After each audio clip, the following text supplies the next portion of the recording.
Hello बच्चों, मैं संजय सिंह चौहान हाजिर हूं एक बार फिर आप सभी के सामने सेकेंड लेक्चर अपना फिजिकल वर्ल्ड के बारे में फिर से डिस्कशन करने के लिए, क्योंकि मैं पहले ही बता चुका हूं ये फिर से आपका जो कथा वाला चैप्टर है कोशिश करेंगे आज खत्म करने की। ओके बेटा, तो कुछ एक टॉपिक्स हैं ये फिजिक्स के बारे में चलता रहता है और फिर धीमे धीमे धीमे धीमे जो कि मैंने कहा कि हम लोग बड़ी इंटरेस्टिंगली इस चीज को बड़े मजे से आगे बढ़ाएंगे। ओके बेटा, तो आपको एक चीज समझनी है बेटा कि हम अभी आगे क्या पढ़ने वाले हैं। जल्दी जल्दी से अच्छे से मन लगा के पढ़िए, जल्दी बहुत जल्दी। मैं क्या करने वाला हूं इस चैप्टर के और आगे आने वाले चैप्टर्स के नोट्स भी आपके सभी के साथ शेयर करूंगा। फिर कल से हम लोग, आज चूंकि फिर से कथा वाला लेक्चर है तो हम लोग डिस्कशन के फॉर्म में बातें करेंगे। कल से हम बोर्ड पर चलेंगे और बोर्ड पर आराम से अगले चैप्टर का मजा उठाएंगे। ठीक, तो आज और थोड़ा सा फिजिकल वर्ल्ड के बारे में बातें कर लेते हैं। तो कल तक हमने जाना था हमारा लॉ कैसे बनता है, तो लॉ बनाने के हमने कुछ साइंटिफिक मेथड्स जाने थे।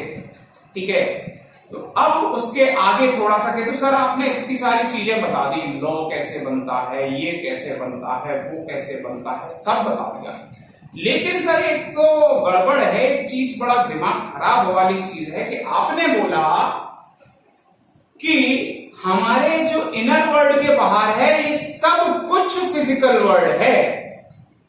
तो इतना सब कुछ हम एक साथ कैसे पढ़ लेंगे, क्या करें, कैसे करें, कैसे फिजिक्स को पढ़ें, फिजिक्स को पढ़ने का सही तरीका क्या है। तो ये फिजिक्स अपने बारे में पहले चैप्टर में आपको बताती है। इस टॉपिक का नाम है प्रिंसिपल थ्रस्ट इन फिजिक्स। ये बताती है कि किन तरीकों से फिजिक्स को पढ़ना आसान होता है। तो सबसे पहले नाम आता है यूनिफिकेशन। यूनिफिकेशन, इसमें देखिए uni means one, uni means one. अब जरा समझिए, आप नेचर को स्टडी करने गए, आपने देखा भैया हाँ पानी बरस रहा, चलो एक चीज समझ गए। फिर आपने देखा कि हम अगर किसी हाइट से कूदे तो नीचे गिरे, तो मतलब समझ गए। फिर हमने देखा कि कोई चीज अगर जमीन पर है, हम गड्ढा जैसे जैसे खोदते चले जा रहे हैं, वो धीमे धीमे और अंदर जाती चली जा रही है, तो हमने ये चीज भी ऑब्जर्व कर ली। फिर हमने देखा कि भैया अर्थ है वो सन के चारों तरफ चक्कर काट रही है, इसके बारे में पढ़ा। फिर हमने जाना कि ऐसे तो इलेक्ट्रॉन भी चक्कर काटते हैं। खैर इलेक्ट्रॉन चक्कर काटते, that is a different thing, वो हम इस चीज के अंदर नहीं लाएंगे, चलो ठीक है, वो आगे के चैप्टर्स में आगे की दूसरी चीजों में पढ़ेंगे। बट अभी हम एक बेसिक चीज को पढ़ रहे हैं। तो मतलब कह दो सर हर किसी चीज का एक अलग प्रिंसिपल बनाए, हर किसी चीज का एक अलग प्रिंसिपल बनाए कि हम अगर कूदेंगे तो नीचे क्यों गिरेंगे, हम अगर पानी फेंकेंगे तो पानी नीचे क्यों गिरेगा, पेड़ से पत्ते नीचे क्यों गिरेंगे, बारिश का पानी नीचे क्यों गिरेगा, और अर्थ सन के चक्कर क्यों काटेगी, मून हमारी अर्थ के चक्कर क्यों काटेगा। क्या ये सभी चीजों को अलग अलग अलग अलग प्रिंसिपल्स को रटना पड़ेगा? सर जी ये तो लाखों प्रिंसिपल्स हो जाएंगे। अगर ये लाखों प्रिंसिपल्स हो जाएंगे तो हम कैसे रटेंगे इनको? इसके लिए फिजिक्स ने बोला बेटा आपसे कि इसके लिए एक तरीका है यूनिफिकेशन। यूनि मीन्स वन, कई चीजों को वन चीज में कन्वर्ट करना। तो unification means one phenomena is equals to many principles, यानी कई सारे प्रिंसिपल्स को एक फिनोमिना से आप दिखा सकते हैं। ओके, अलग अलग चीजों के बारे में अलग अलग तरह से कह भी सकते हैं। चलिए, तो अब कैसे कह सकते हैं भाई? हमने कहा हम छत से अगर कूदे तो नीचे गिरते हैं भैया, क्या लग रहा है? Gravitational force. कोई पेड़ की पत्ती नीचे गिरती, क्या लग रहा है? Gravitational force. अर्थ सन के चक्कर काट रही, क्या लग रहा है? Gravitational force. और इससे ही आप देख रहे हैं तो ग्रेविटेशनल फोर्स कितने सारी चीजों के लिए हम पढ़ सकते हैं। तो अब हर चीज को अलग अलग पढ़ने की, उसके बारे में जानने की जरूरत नहीं है, सिर्फ एक चीज को पढ़ लिया, दैट इज ग्रेविटेशनल फोर्स, तो हमको चीजें समझ में आ गई। तो that process is known as unification. फिर दूसरा आपका प्रिंसिपल थ्रस्ट आता है, दैट इज रिडक्शनलिज्म। अच्छा, अभी रिडक्शनिज्म क्या होता है भैया? मतलब ऐसा है कि हम किसी चीज के बारे में जानना चले और वो चीज की प्रोसेसिंग इतनी लंबी है कि आपने शुरू से शुरू किया और पता चली बीच तक आते आते आप पहले के भूल गए, तो फिर से गड़बड़ होगी भैया। फिजिक्स तो बहुत बड़ी है। तो पता चलिए आपने एक प्रोसेस उठाया, बीच तक आते आते पीछे का प्रोसेस भूलते चले जा रहे हैं, तो गड़बड़ हो जाएगा ना फिर। तो इसके लिए दूसरा प्रिंसिपल थ्रस्ट आता है, दैट इज रिडक्शनिज्म। इसका मतलब क्या होता है? कोई चीज को पार्ट्स में कन्वर्ट करके देखिए, कई सारे छोटे छोटे छोटे छोटे पार्ट्स में कन्वर्ट कर लीजिए। जैसे आपने खुद से साइंस के अंदर चैप्टर्स देखे हैं, फिजिक्स के अंदर आप चैप्टर्स देखे हैं आपने। तो हम इस चीज को अभी पढ़ते हैं, उसके अगली चीज को नेक्स्ट टॉपिक में, नेक्स्ट चैप्टर में अलग पढ़ते हैं, उसके अगली चीज को अलग पढ़ते हैं, उसकी अगली चीज को अलग पढ़ते हैं। तो ये हमारा हो जाता है आपका रिडक्शनिज्म। चलिए भैया, तो ये हमारे दो हो गए प्रिंसिपल थ्रस्ट इन फिजिक्स। अच्छी बात है भैया। अब ये जानते हैं कि हम यार फिजिक्स पढ़ तो रहे हैं, लेकिन इसका स्कोप क्या है? क्या तो स्कोप का मतलब क्या होता है? ये स्कोप वो नहीं जो पबजी में मिलता है, ठीक है? ये स्कोप क्या है? स्कोप का मतलब है कि आप अगर किसी दुकान में जाएं, तो आप गारमेंट शॉप में गए तो आपके सिर्फ गारमेंट के कपड़े मिले आपको वहां पर। कोई भी पर्टिकुलर शॉप पे गए तो उनका जो स्कोप है वो लिमिटेड है, कहने का मतलब। आप किसी बिग बाजार और इन सब चीजों में, वी-मार्ट, डी-मार्ट, इन सब में गए, आपने देखा वहां सारी चीजें इकट्ठा अवेलेबल है। मतलब आप कह सकते हैं चींटी से लेके हाथी तक सबका सामान मिलता है। तो यानी उस दुकान का स्कोप बहुत ज्यादा है। तो यानी स्कोप, फिजिक्स का स्कोप कितना है? फिजिक्स किन किन चीजों में डील करती है? तो that is scope of physics. तो हम ये देखते हैं बेटा, अब चूंकि हमने ये मान लिया कि हमारे इनर वर्ल्ड के बाहर जो भी वर्ल्ड है, दैट इज, मैं कई बार बोल चुका हूं इस लाइन को, that is physical world. If that is physical world, तो स्कोप यहां कहां से कहां तक आएगा? तो स्मॉलेस्ट से स्मॉलेस्ट पार्टिकल से लेके बड़े से बड़े पार्टिकल, मतलब स्मॉलेस्ट से स्मॉलेस्ट पार्टिकल हो गया आपका मास ऑफ एन इलेक्ट्रॉन या साइज ऑफ एन इलेक्ट्रॉन की बात कर रहे हैं हम, ठीक? उतने छोटे साइज से लेके, अगर हम लेंथ के बारे में डील कर रहे हैं, तो फिजिक्स कहां से कहां तक की लेंथ के बारे में डील करती है?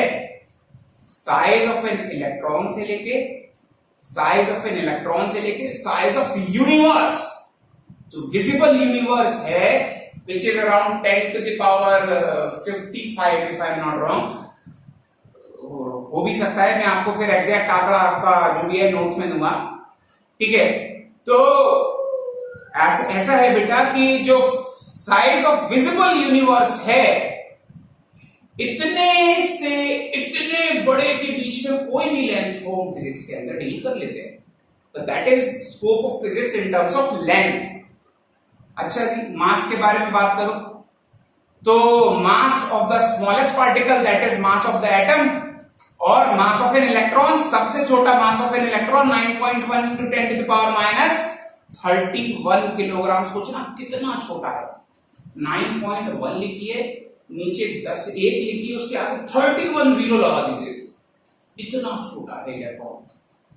ओके, अच्छा जी, और ये कहां से कहां तक डील कर रहा है? तो again mass of the visible universe, जो इतना सारा जो यूनिवर्स है उसका जो मास है, वहां तक ये इसको डीलिंग कर रहे हैं, यानी वहां तक हमारा स्कोप ऑफ फिजिक्स उसके अंदर आता है इन टर्म्स ऑफ मास।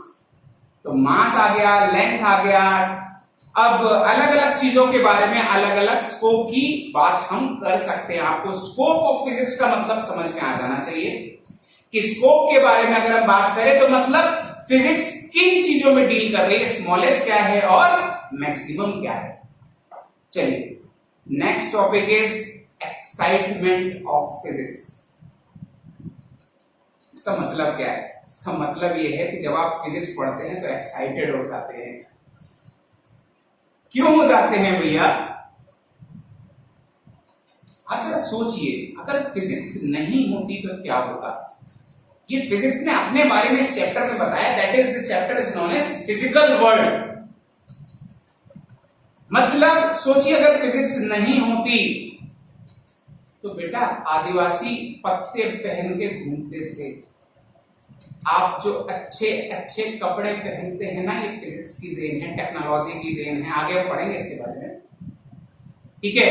आप हाथ में मोबाइल लगा के आराम से किसी भी हजारों किलोमीटर दूर बैठे इंसान से बात कर ले रहे हो। ये सारा प्रोसेस, ये सारे लॉज, इसके पीछे फिजिक्स की देन है।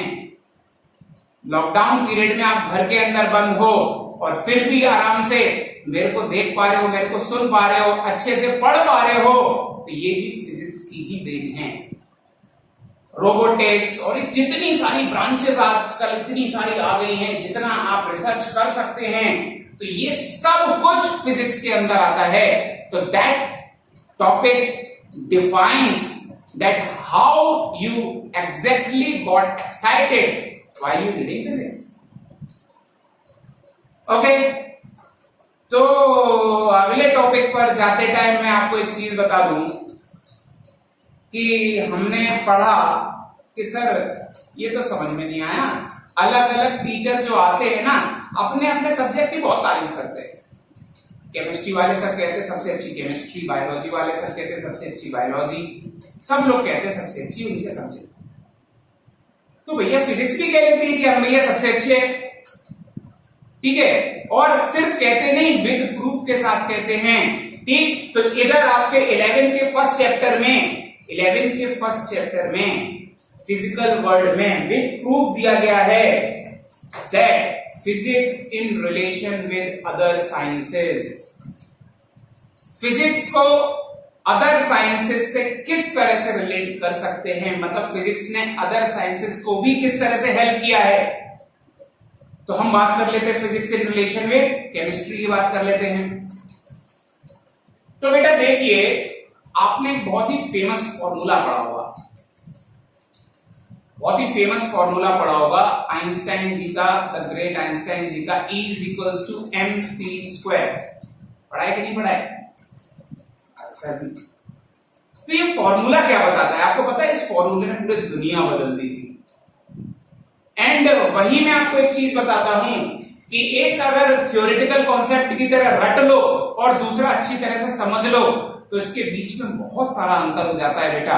अगर मैं इसी फॉर्मूले को एक्सप्लेन करूं तो ये फॉर्मूला ये कहता है कि अगर मैं किसी मास को खींचता चला जाऊं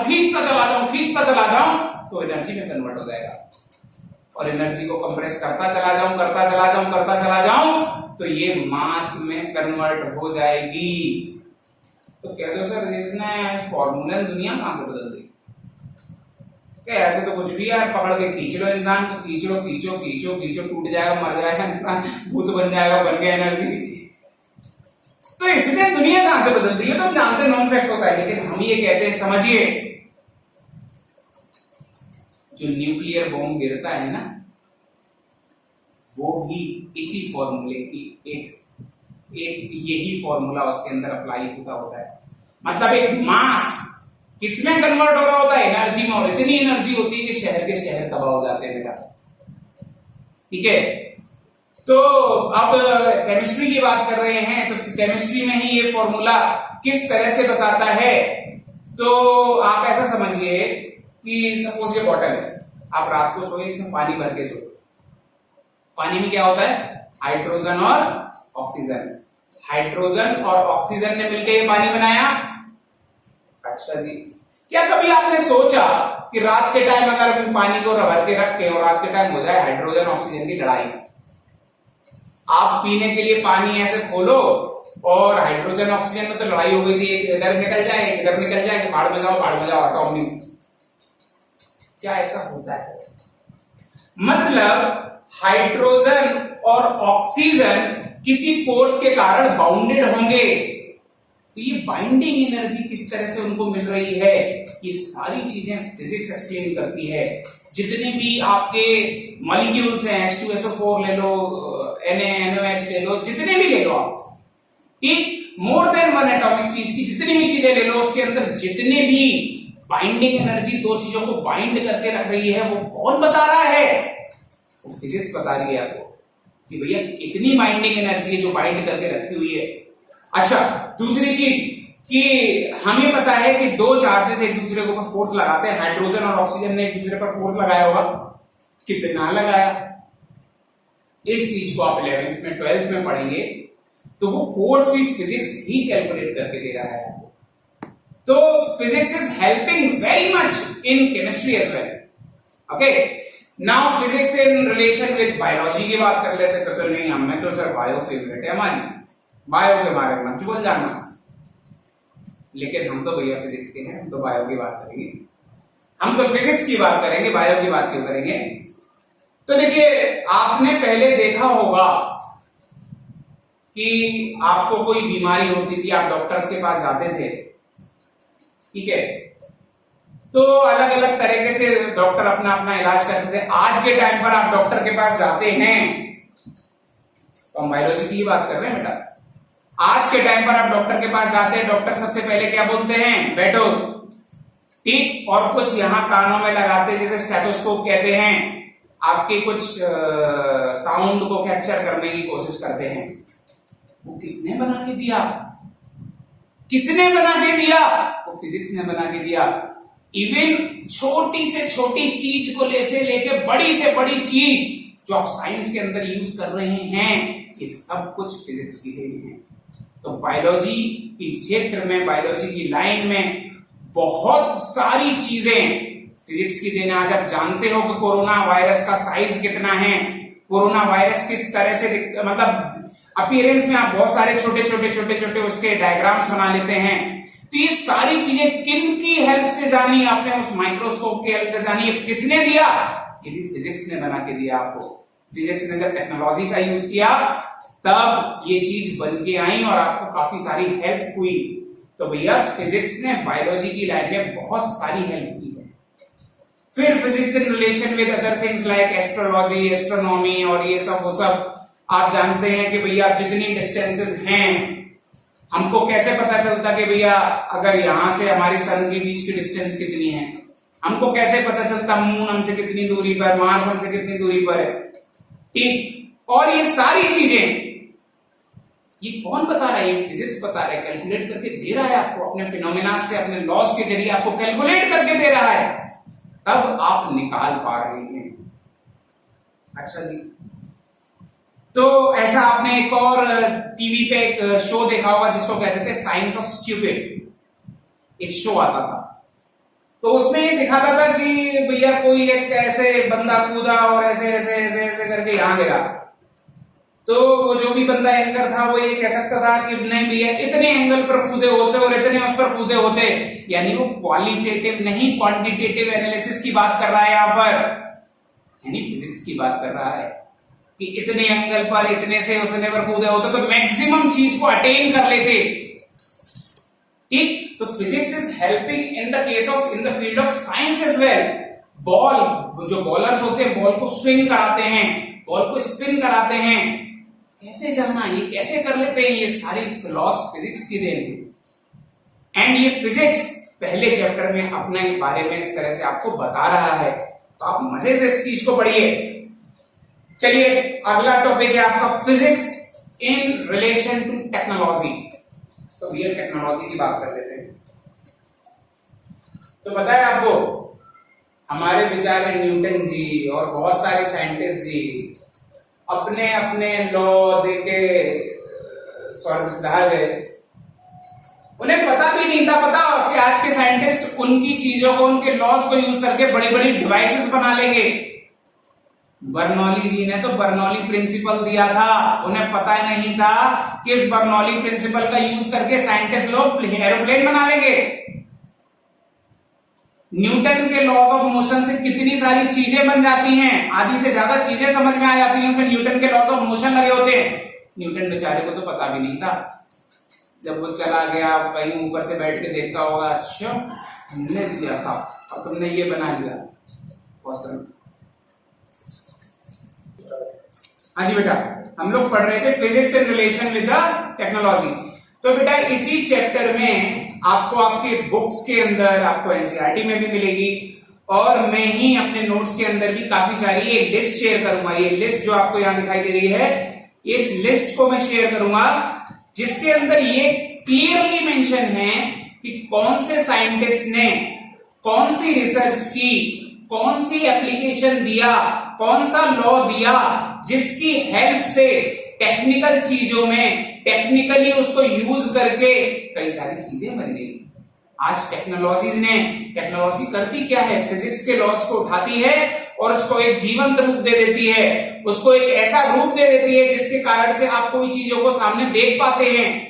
तो ये सारी चीजें फिजिक्स के लॉस के अंदर आती हैं। तो that is physics in relation with technology. चलिए अब ज्यादा इस चैप्टर में और नहीं, एक मेन टॉपिक जो सबसे मेन टॉपिक है इस चैप्टर का, उसकी बात कर लेते हैं। फिर उसके बाद बढ़िया सा सेकंड चैप्टर शुरू होगा आपका। अच्छा, ये जो मेन टॉपिक है, that are fundamental forces in nature. मतलब हमने जितने भी फोर्सेस थे यूनिफिकेशन मेथड से उनको अलग अलग कम से कम चीजों में बांटना चाहा तो हमने क्या देखा कि हम खूब कैटेगराइज करते चले गए और अल्टीमेटली फिर भी हमको चार फंडामेंटल फोर्सेस मिले, जिसके अंदर दुनिया में लगने वाला हर एक फोर्स इन चार फंडामेंटल फोर्सेस के अंदर आते हैं। तो ये चार फंडामेंटल फोर्सेस के बारे में जानिए कि ये चार फंडामेंटल फोर्सेस होते क्या हैं। तो भैया पहला फोर्स है, जो चार फोर्सेस है, ध्यान रखना, जिनके अंदर अपने पूरे ब्रह्मांड में, पूरे यूनिवर्स में मौजूद हर एक फोर्स इन चारों फोर्सेस के अंदर ही आता है। कौन कौन से हैं भैया? सबसे पहला फोर्स है that is the gravitational force. क्या तो ग्रेविटेशनल फोर्स को हमने पढ़ा है भैया? मतलब पूरे ब्रह्मांड में इसकी जो रेंज है वो कितनी अनलिमिटेड है। मतलब पूरे यूनिवर्स में कोई भी दो चीज जिनके ऊपर मास है वो एक दूसरे के ऊपर फोर्स ऑफ अट्रैक्शन लगाती हैं, that is gravitational force of attraction, gravitational force की बात कर रहे हैं। आपने 9th में पढ़ा हुआ है, that is F is equals to G m1 m2 upon r square, that is universal law of gravitation. चलिए, तो ये ग्रेविटेशनल फोर्स, लेकिन एक चीज ध्यान रखना, it is the weakest force in nature. मतलब अगर कहीं ग्रेविटेशनल फोर्स लग रहा है और उसके साथ अगर कोई दूसरा फंडामेंटल फोर्स आ गया उस जगह पर, तो वो दूसरा वाला फंडामेंटल फोर्स की वैल्यू नॉर्मली इससे बहुत ज्यादा होगी। ओके, दूसरा है जो आपने 10th में थोड़ा सा पढ़ा है और उसके बारे में डिटेल में आप 12th में जानेंगे, that is the electromagnetic force. Electro means charges की बात कर रहे हैं, मैग्नेटिक मींस मैग्नेटिज्म की बात कर रहे हैं। ये दोनों एक दूसरे के साथ मिलकर, आपने देखा होगा 10th में ही पढ़ा होगा कि moving charges creates magnetism. Ousted experiment में पढ़ा है आपने, मूविंग चार्जेस क्रिएट्स मैग्नेटिज्म। तो ये जो दोनों मिलके कुछ एक फोर्स बनाते हैं, दैट इज इलेक्ट्रोमैग्नेटिज्म। ठीक, ये जो दूसरा एक फोर्स है, इसके बारे में हम डिटेल में बाद में ही पढ़ेंगे, वो ज्यादा सही है।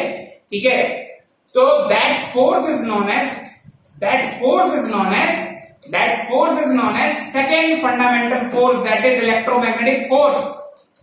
अच्छा जी, अब हम बात करते हैं अपने थर्ड फंडामेंटल फोर्स के बारे में। तो what is your third fundamental force? तो your third fundamental force is weak nuclear force. तो सर ये चीज समझ में नहीं आई, वीक न्यूक्लियर फोर्स क्या है? तो बेटा हमने आपने 9th क्लास में केमिस्ट्री में पढ़ा होगा कि कुछ एक पार्टिकल्स होते हैं, कुछ एक एटम्स होते हैं जिनके अंदर जो रेडियो एक्टिव मटेरियल्स होते हैं। रेडियो एक्टिव मटेरियल्स के बारे में जानते होंगे, मतलब वो क्या होते हैं कि उनके अंदर से कुछ ना कुछ डिके होता रहता है।